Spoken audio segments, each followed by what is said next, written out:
Hello everybody, this is Sylvia and this is a Chaturanga Dandasana tutorial. So let's start at the end, shall we? And the position of where we want to end up, whether we move through Chaturanga to our belly or whether we hold Chaturanga. So here, if I let the top of my arm bones sink down, that's out of alignment. So check this out, forward, head of the arm bones forward, and then up. And making sure my hands aren't too far back, they're not too far forward under my shoulders, but they're just about right for me. Right underneath my elbows, about. Because this has to do with the length of your humerus bone, your upper arm bone, and your lower arm bones. So if you can see, there's a square angle, but more importantly, the top of my arm bones, this guy, the glenohumeral joint, is not dipped down. So here it is. And this is the position of Chaturanga. And so we don't want to go lower than this when we're in the hover. I'm going to curl my toes and just lift my knees, which is a great way to practice this and just get the shape of it and try to be here and create a neural pathway so that this position right here of your shoulder is healthy and in alignment. We do not want it to dip down. That's absolutely going to shred the shoulder and lead to injury. So side body's long, head of the arm bones back, and this is where we will end up. Yes? Chaturanga Dandasana. Okay, so how do we get there? That's a good question. Well, first it starts with the foundation.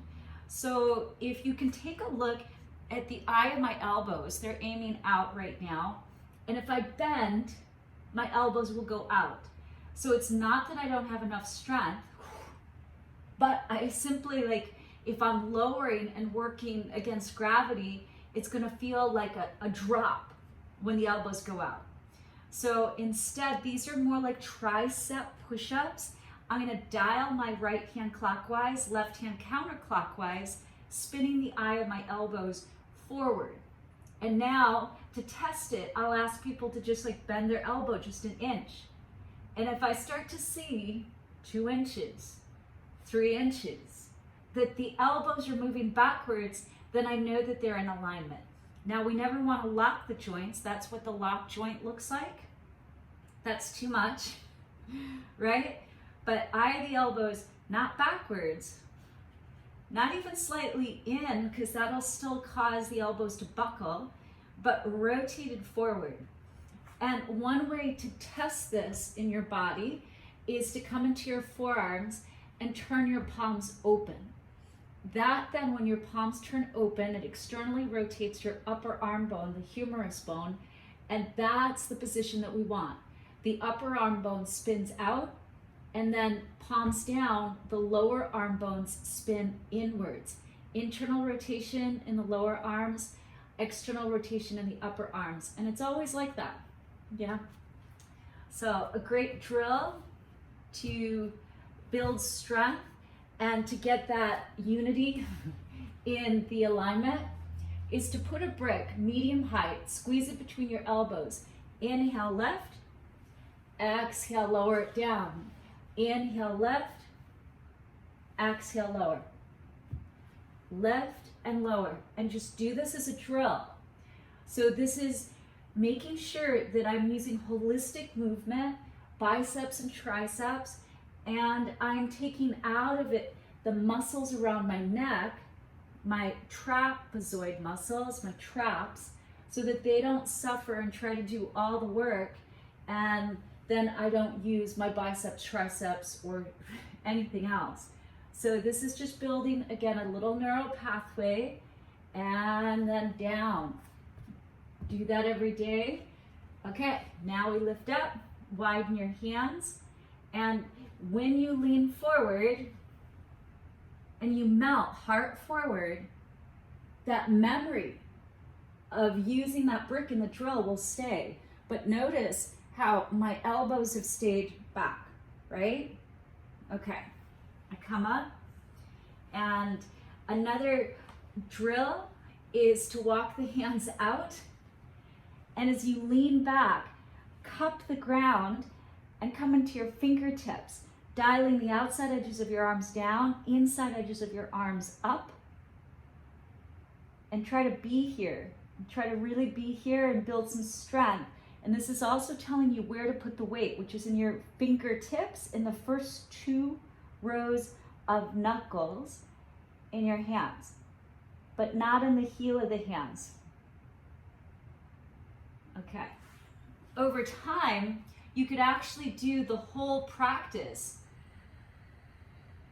on your fingertips, right? You could do the whole practice there. All right. Now, when you do that, your fingertips feel the energy. And I'm here, I'm back to this position. Another great way to just build that neural pathway is to be on the belly, lift your hands, and just try to hover. This may seem easier than, than what it actually is. So hover and squeeze your triceps together and stay a while, like 3, 4, 5 breaths, build some endurance. Then hands down. Okay, we remember, claw the floor, press back up. Okay, so let's see that again. So from here, I'm in my modified plank. I'm dialing my hands away from one another as if I was spinning dials or turning a doorknob in order to enter a room. I come forward, I melt, heart. Never at any point am I letting the tops of my arm bones come on down faster than the rest of me. And when you find this sweet spot, then everything actually gets easier, right? Okay, so let's try this. Another way is to take the bricks and put the edges, the inner edges together to create a V shape. And they're about 1/3 of the way back on the mat. We bring our belly in front in that little V, and our hips are supported by the bricks. Get your hands placed, side body's long, top of the arm bones back, toes under, knees lifted, and then here we go. We're just hovering. And this is now complete Chaturanga. And you try to be here, making sure that you're not over exaggerating, elbows are not out, but they're not squeezing in either. There's space between your elbows and your body. And you breathe, and you practice breathing, staying calm. And then after you're here, like 5 breaths, then pillow your hands, rest, turn one ear or the other, or forehead down. And then you do it again, right? And you come back to that hover, and you're there, okay? So the bricks are amazing. Here's another way to practice.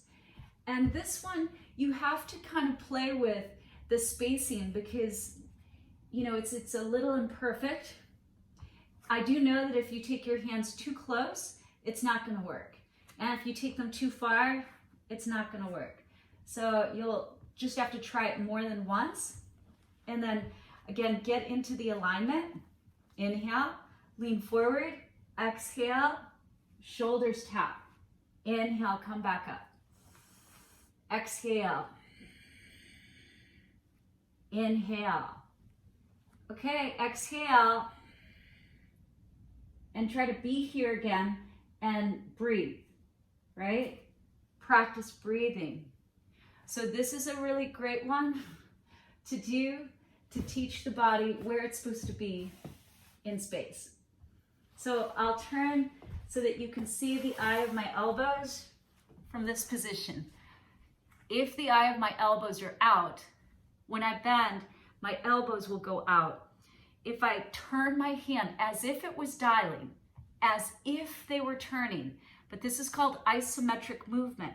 They are not turning, but energetically. And I'm clawing the floor like with a grip in my fingertips.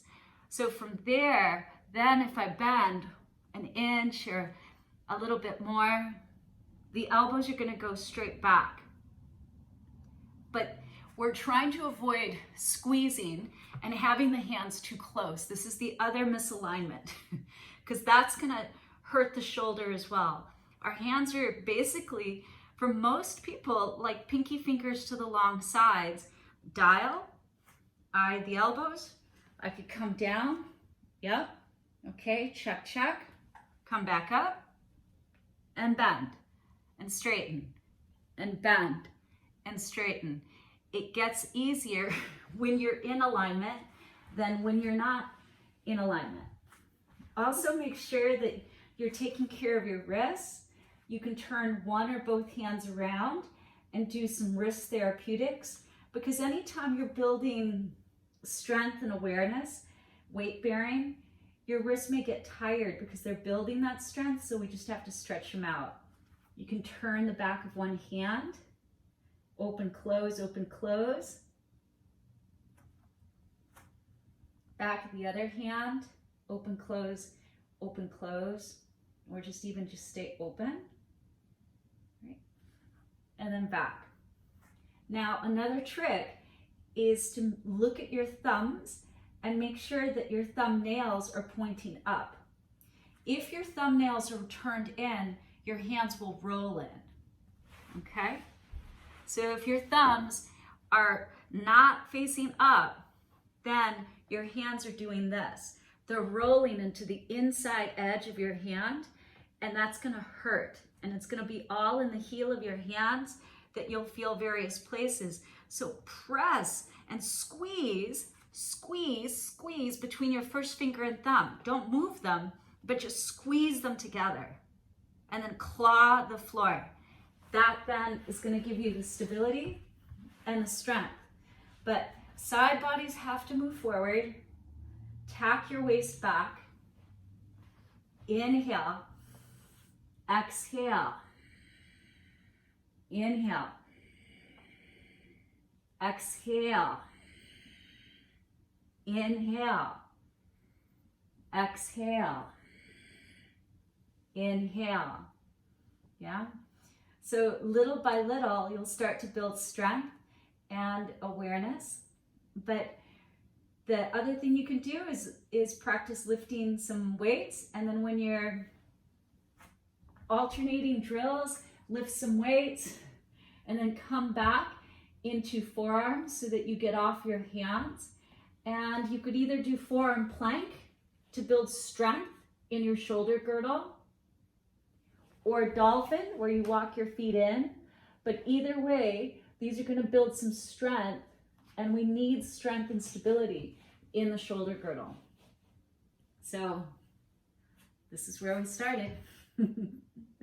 Have a good time playing. Peace, everybody.